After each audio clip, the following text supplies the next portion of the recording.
Uzdil PHP dersi 32. qism MyCircle sonliq uchurini orqali so'z orqali radga tizish.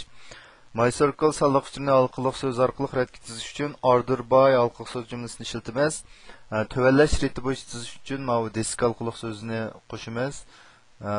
Mana bu yuqorilash reti bo'yicha nima qilish uchun mana moddaning o'rniga yani s orqali so'zni qo'shamiz. Yana ko'p qura orqali radga tizish ham bo'ladi.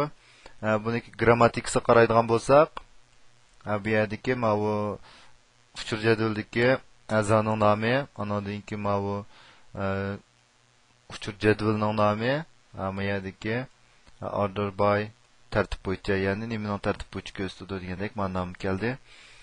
Buning bu yerdagi buyruqqa qaraydigan bo'lsak, bu yerda order by age mana bu yeshininki cho'ng kichik tartib bo'yicha ko'rsatilgan bo'lsa, bizga shuningki yeshininki cho'ngdan kichik qarab, kichikdan cho'ng qarab, masalan, bu yerda mana oxirgi natijani bizga bergan bo'lsa, mana ikki a'zoniki mana bu yeshininki cho'ng kichik tartib bo'yicha buni bizga rad tizib ko'rsatib berdi.